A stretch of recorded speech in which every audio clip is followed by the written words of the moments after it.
Okay, let's start. Okay, well, welcome to everyone who joined this webinar.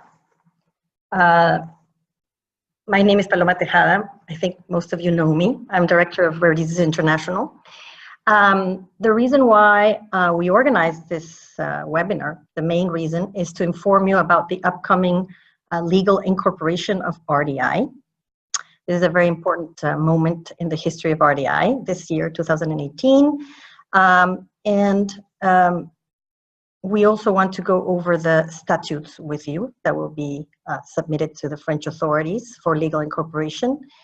And more importantly, discuss with you a memorandum of understanding that has been agreed between the Council of RDI and the Board of Eurordis. And this MOU is to provide support, direct support to RDI in the next 5 years.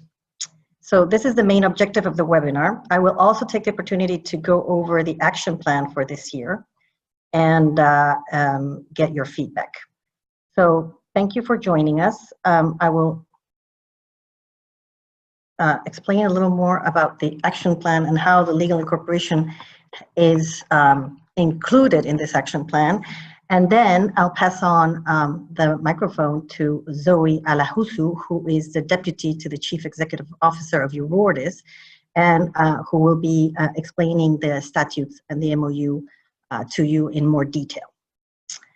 So,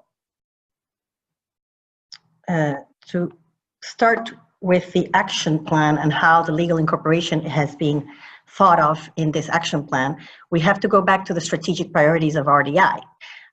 As you probably know from previous presentations, the action plan of RDI rests on 5 pillars, 5 strategic priorities that were determined in 2016. So the 5 strategic priorities are, first of all, to strengthen RDI as a well-governed and sustainable organization. Number 2, to build a legitimate global rare disease patient alliance. Number 3, to advocate for rare diseases to be an international public health priority and raise awareness of rare diseases worldwide. Number 4, to advocate in favor of people living with rare diseases worldwide in key areas, and we'll see what those key areas are in a few minutes, and build the capacities of our members and patient advocates in general. So the legal incorporation of RDI fits perfectly into the first strategic priority, which is to strengthen RDI as a well-governed and sustainable organization. And for this, I will stop sharing my screen and pass over to Zoe. Zoe, would you like to share your screen?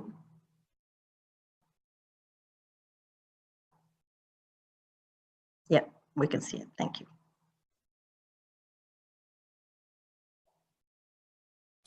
All right, I hope you can hear me and Before see you my start, screen. Yeah, Zoe, I forgot to go over the technical tips.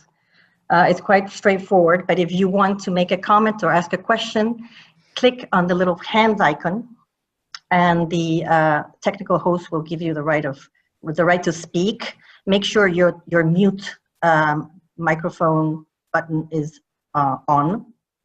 And if you want to make a written comment or question, you can also use the chat button. Please remember this webinar is being recorded and will be posted on the website shortly after today. Voila, you can go on. thank you, Paloma. Thank you for having me today. I'm stepping in for Jan, who wasn't able to attend this this webinar. As Paloma introduced, it's actually a really exciting time for RDI. Proceeding with a legal incorporation has been part of the plan from the very beginning.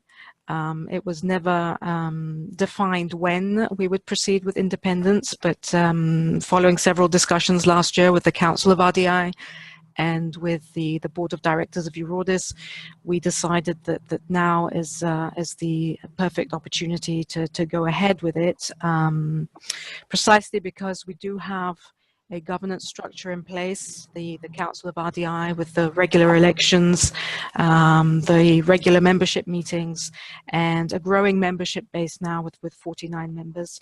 And also the advocacy activities have really expanded, and there are a lot of opportunities arising.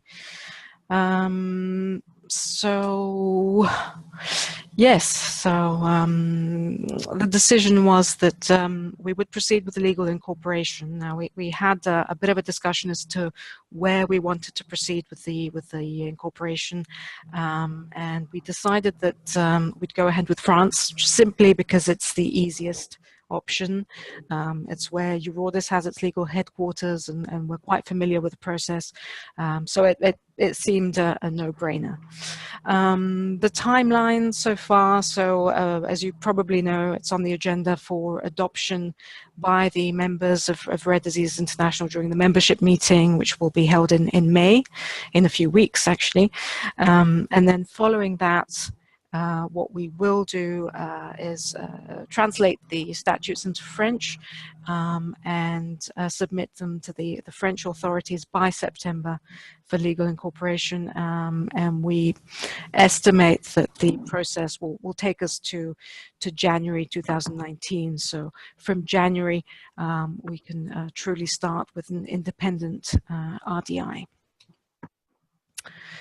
So statutes, some of you may know, but a couple of years ago we proceeded with the exercise of updating the Eurodis statutes. So this is quite fresh in our memory, the process. And when we did this, we realized that statutes really are essentially a skeleton governance document where we lay down the bare essentials needed for us to be legally okay.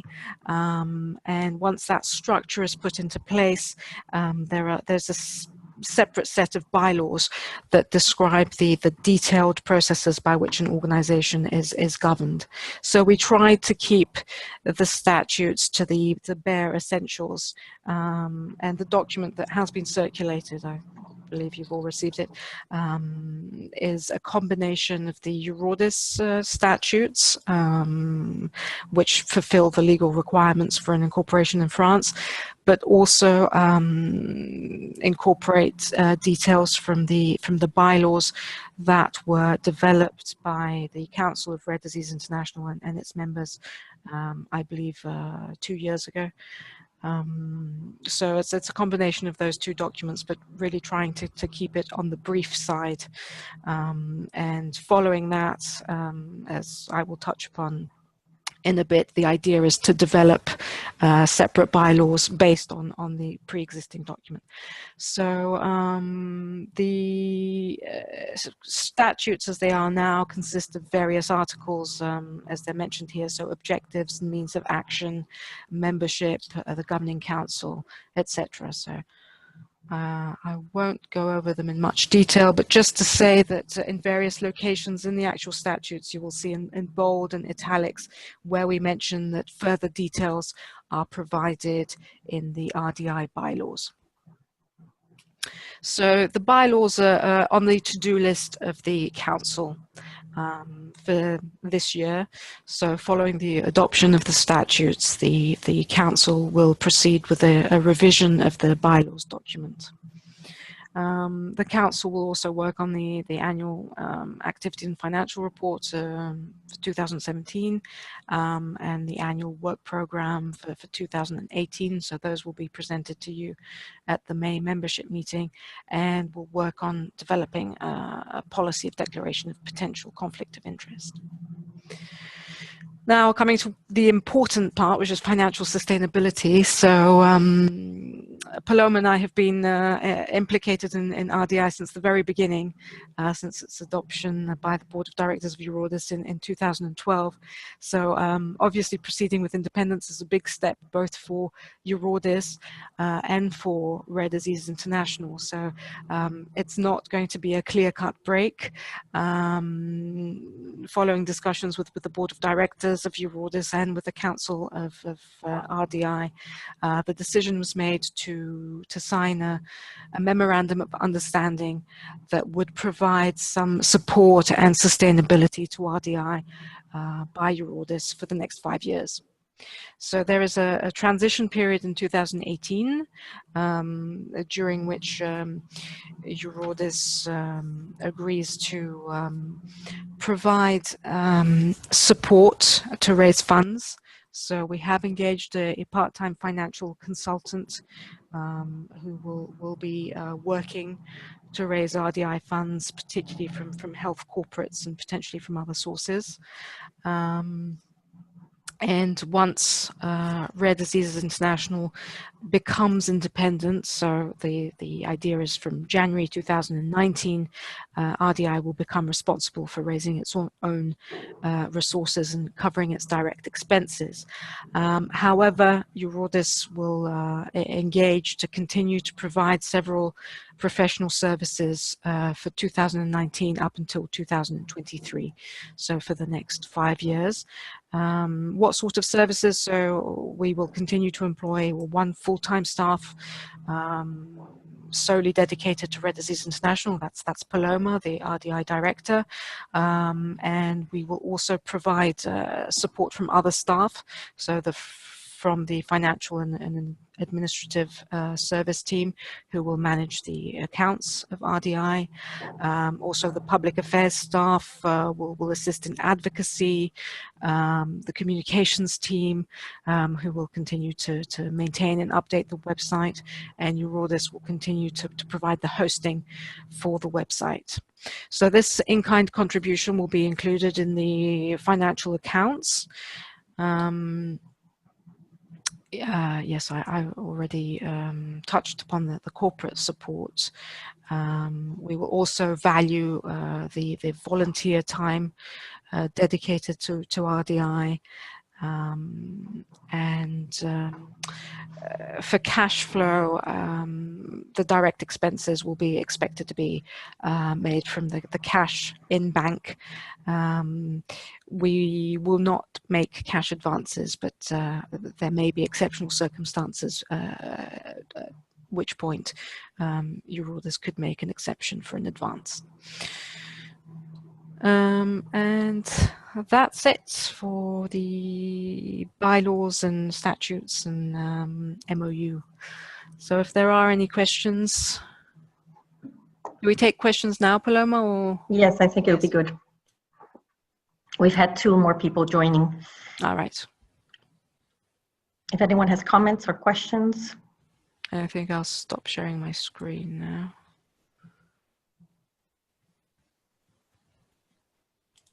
You can click on the little hand, or you can send us a little chat message, whatever's best for you.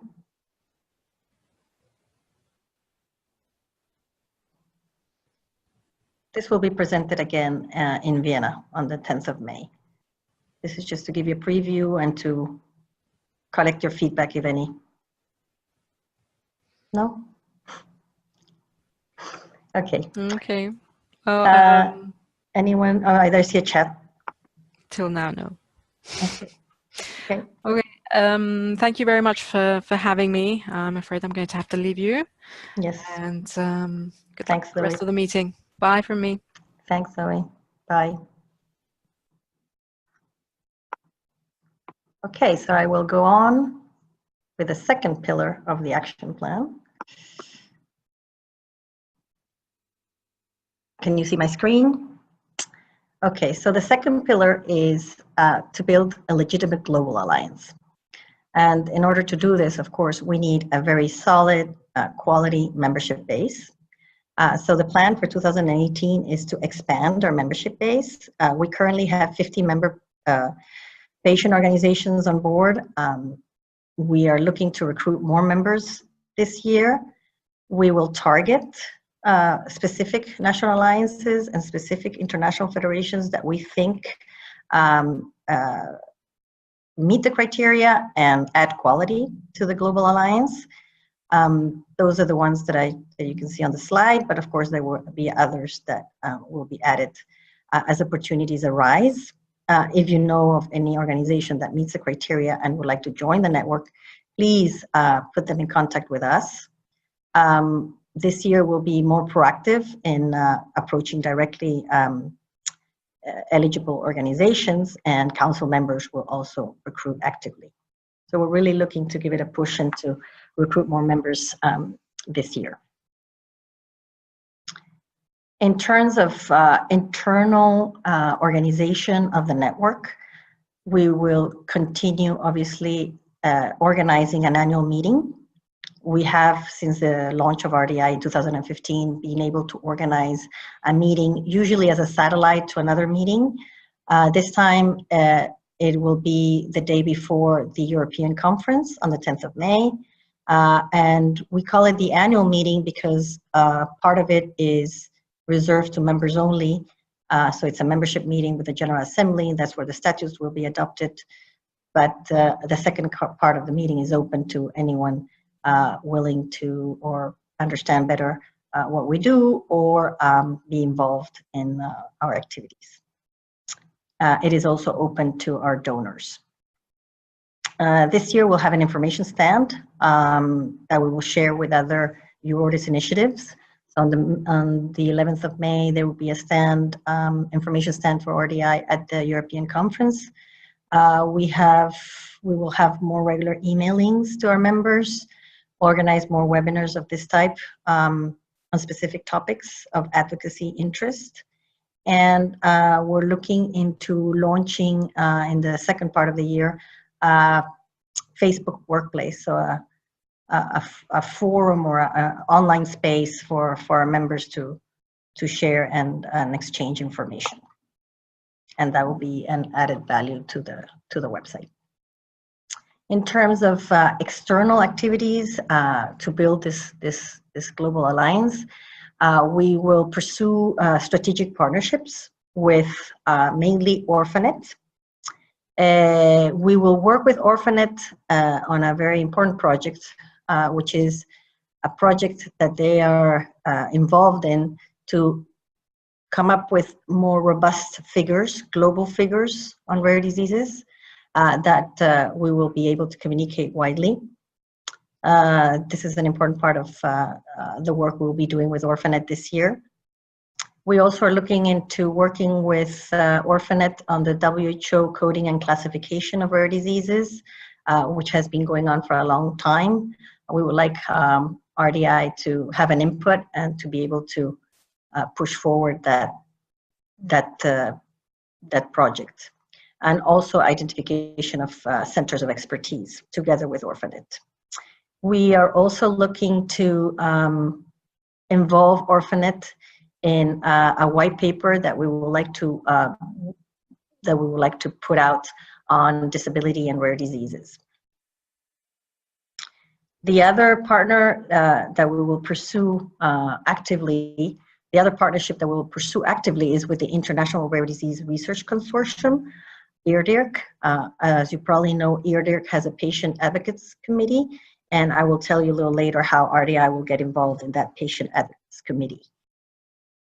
The other strategic partner obviously is industry, organized under the International Federation of Pharmaceutical Manufacturers and Associations, the IFPMA, which is based here in Geneva, where I'm based, and they have a working group on rare diseases. So we've been discussing with them for a while, and we would like this year to organize with them a roundtable on access to medicine programs for less low and middle income countries. We would like to do that with them, WHO, and possibly HTAI, the International Network for HTA.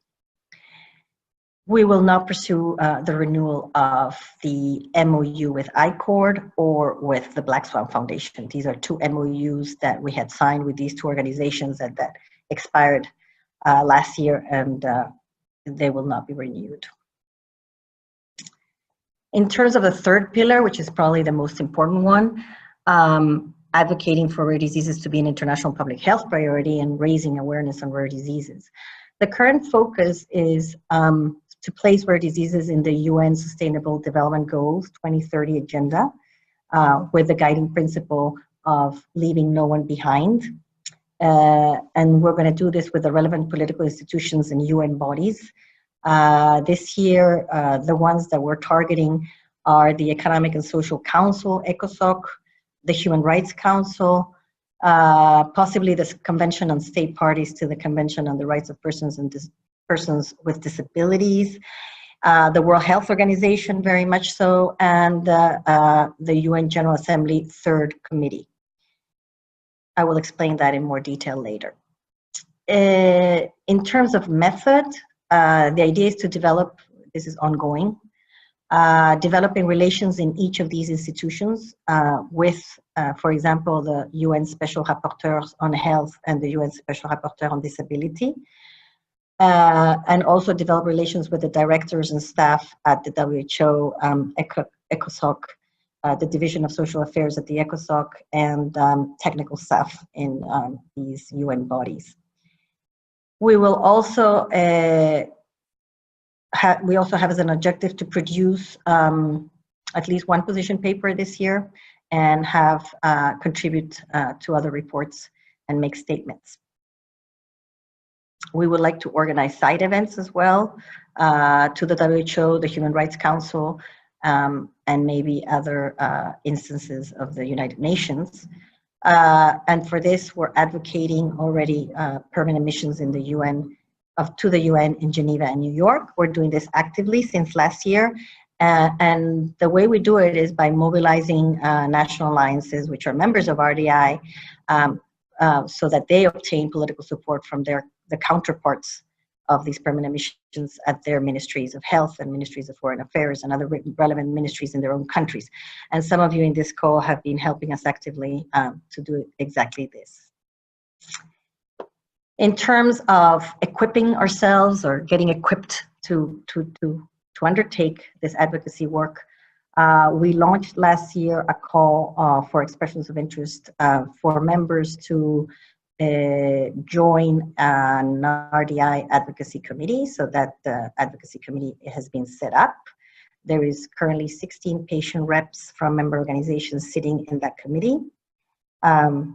These are the 16 patient reps which have accepted to volunteer in this committee. And Jan Lecam is the chair.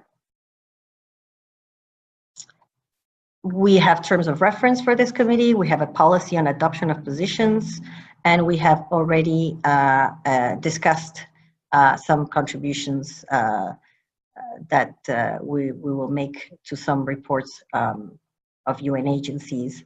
I will not go into detail, but the committee has already started working since September last year. And to support the work of this committee, the idea is to organize ad hoc groups to work on specific topics like human rights, disability, and others.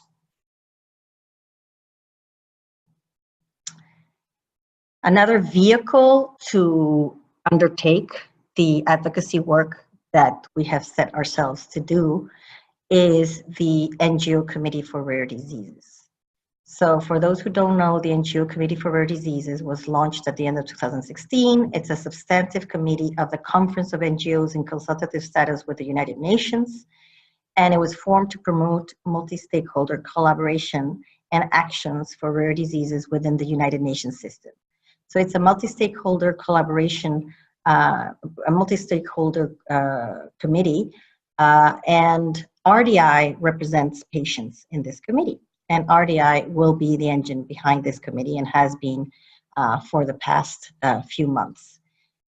The RDI chair, Duran Wong Rieger, is part of the Inception Executive Board of this NGO committee, together with other organizations like Eurordis, Agrenska, the World Federation of Hemophilia, IAPO, the International Federation for Spina Bifida, and the International Women's Federation. So this is the executive board currently steering the formation of the NGO committee. And we are very much part of it as RDI. Well, we are looking into co-signing positions with the NGO Committee for Rare Diseases, and also helping proactively organize a high-level meeting at the UN headquarters in New York, which is planned for February or March of next year. This will be a meeting similar to the one that, the inaugural meeting that took place also in New York in the UN headquarters at the end of 2016, you might recall. And we're also doing joint outreach with the NGO committee to permanent missions to the UN in New York. In terms of international advocacy work, of course, one of our main interlocutors is the World Health Organization. It's the UN agency that we're targeting the most this year. We're working on a proposal towards a collaborative framework between RDI and WHO that is ongoing. And we will tell you more about that at the meeting in Vienna. There have been applications to organize side events at the WHO World Health Assembly through member states and through non-state actors in official relations with WHO. I have to say those applications have been not successful. We received word of that very recently, but it's all part of the process to get attention from the WHO, and we will, of course, carry on that work until next year. The other method, let's say, of including rare diseases into the World Health Organization's agenda is to develop relations with the staff of the WHO, with the Secretariat, mainly at the Division of Universal Health Coverage and Health Systems. The director of that division is actually going to speak at the European Conference, and we're hoping to develop that relation further. Also develop relations with the staff at the Division of Access to Medicines, obviously, and Assistive Technologies, and as well as the health attachés at the permanent missions in Geneva. In terms of actions in the UN system, I will not go into any detail, but these are the contributions that have already gone out to the different instances of the UN. One is to the Human Rights Council. Another one is going to be included in the report of the UN Special Rapporteur on the Rights of People with Disabilities, and will be presented at the 73rd session of the UN General Assembly in New York in October.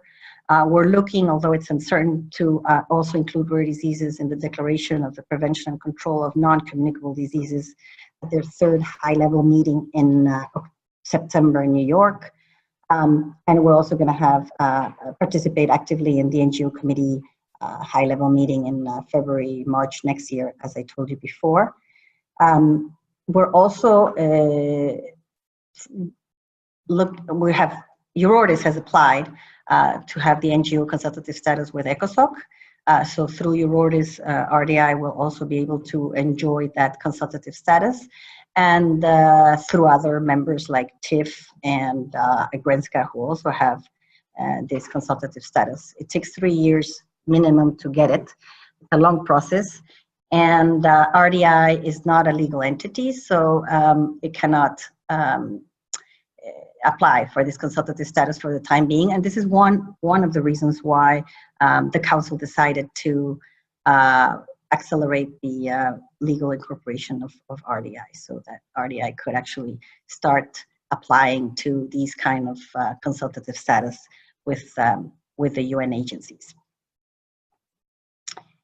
In terms of advocacy, another strong focus this year is to work towards an evidence-based advocacy. And for that, like I mentioned before, we'll work with Orphanet to agree on more robust rare disease global figures. There's also a project of extending the state-of-the-art of rare disease activities in Europe that you might know, extending that survey to collect and benchmark policy information from countries outside of the European Union, and start with a pilot. We'll tell you more about that in Vienna as well. Another program that will help towards collecting this evidence-based advocacy is the Rare Voices Barometer. It's a EURORDIS program, and looking into extending the survey to collect data on specific topics from countries outside of Europe again. So that's the plan in terms of advocacy. since, as we said from the beginning in 2016, when we first presented the action plan, the key areas that we will focus on are access to medicines and research. In terms of access to medicines, we will look into including low and middle income countries in actions to improve access to medicines, and include access to medicines for rare diseases in the proposal of collaborative, the collaborative framework with WHO. So we will stress the access to medicines section in that proposal. We are already mobilizing political support from member states through permanent missions in Geneva, and the focus will be for next year will be to include, the work has to be done this year, but the focus so that it is implemented next year will be to include access to medicines for rare diseases in the WHO agenda. And we're looking into organizing, like I said, a roundtable of innovative access programs with the International Federation of Pharmaceutical Manufacturers, possibly with the WHO and HTAI as well. The other key area is research.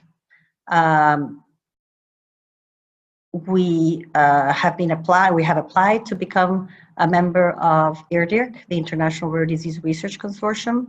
I'm happy to say that application has been successful, and we will be represented, RDI will be represented in IRDIRC by Ritu Jain, who is a council member of RDI. She will be part of IRDIRC's board and also part of IRDIRC's Patient Advocates Constituency Committee, which is currently composed of the US Genetic Alliance, EURORDIS, NORD, CORD Canada, CORD China, the Indian Organization for Diseases, Australia, Japan. So all these national alliances are actually already members of RDI, except for the US Genetic Alliance. We will, through the IRDIRC's Patient Advocacy Constituency Committee, we will contribute to IRDIRC's policy to bring patients' advocacy perspective. For example, they will undertake a survey on patient engagement in research, and we, RDI, will be part of that. And we will also look into guiding and supporting the RDI patient representative and others, other patient reps in the different operational governing and operational bodies of IRDIRC. And in terms of diagnostic, we will tie into the Global Commission to End the Diagnostic Odyssey of Children with Rare Diseases, which is co-chaired by Shire, Microsoft, and EURORDIS. This is a multidisciplinary expert group to produce a roadmap with solutions to barriers to timely diagnosis for all rare diseases, and with a special focus on children. And the work has just started now in 2018 and will end at the beginning of next year with the publication of a report with actionable recommendations. So Jan LeCam, who you all know, and Duran Wong-Rieger, who's the chair of RDI, are currently sitting in this commission and will secure RDI's representation. The idea is to involve, throughout the year, to involve RDI members through topic groups and consultations, so that you all have a chance to feed into the recommendations of the Global Commission and participate in the determination of these recommendations. And possibly this could be the basis to develop a position on diagnosis. And I'll finish up with the conference program, which is part of the fifth pillar, very important pillar, which is to build capacities of members and patient advocates. So from the beginning, we said one of the main objectives of RDI is to actually support members and patient advocacy organizations for rare diseases through knowledge exchange and training and capacity building. Now, one way of doing that is through conference programs. So we have until now helped in the organization of conferences and ICORD conferences. We've been active participants in their program committees and in the organization of their past 2 conferences in China and South Africa. Now we're looking into developing RDI's own conference program to promote international recognition of conferences at the local level or at the regional level. So the idea is that, and again, this will be presented in Vienna, and we are looking forward to your feedback, but the idea would be to have a program with 3 levels of engagement in growing order of commitment. So the first one will be an engagement to support conferences by giving RDI's visibility through the logo, announcing the conference on the website and informing members about it. So communicating and disseminating information about the conference, and then archiving the report of the conference in our website. So this kind of engagement will be reserved to conferences organized by member national alliances or by member international federations. The second kind of engagement or support will go a step further. We'll provide everything I just mentioned, plus representation of RDI in the program committee of that conference. RDI speakers would be made available, and there will be a session in that conference devoted to RDI, or RDI could run a satellite meeting to that conference. I don't want to go into too much of the details, but the idea is that RDI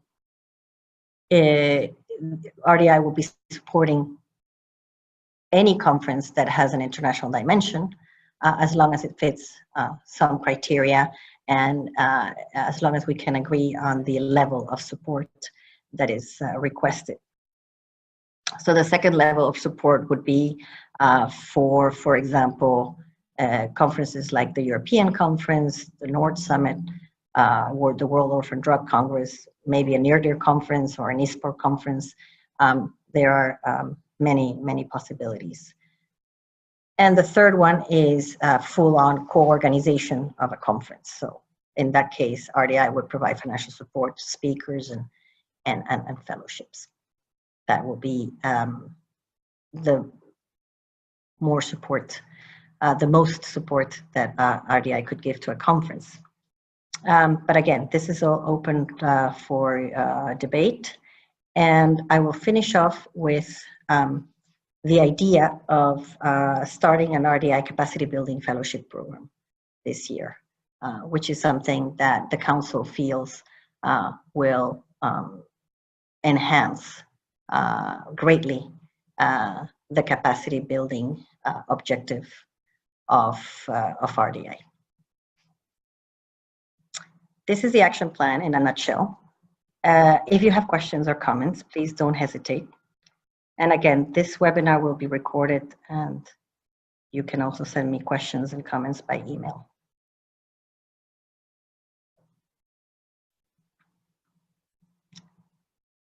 So I'm going to stop sharing now.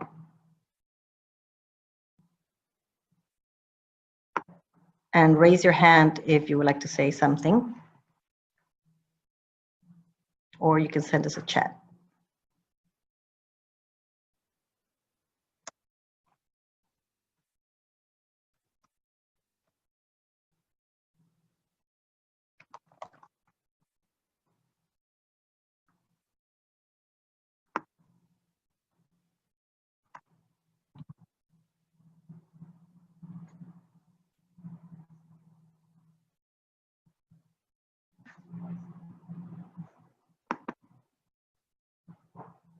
Okay, well, Jean-Marc, do you see any questions that I don't see?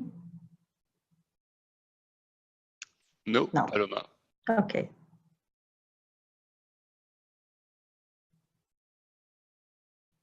Okay, I see Eleni saying that everything's clear.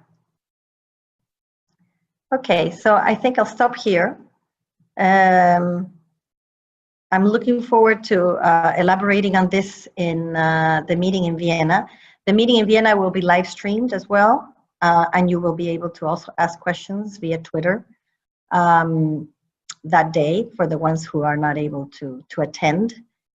As action plans, as is always the case, action plans are works in progress. These are our main objectives and the focus of our work for this year. But it's always open for debate, and we're always eager to hear your comments and get feedback from our members. So if you don't feel like doing it now, don't hesitate to send me an email, and I'll try to incorporate it in the action plan that will be presented on the 10th of May in Vienna. Thank you very much to everyone.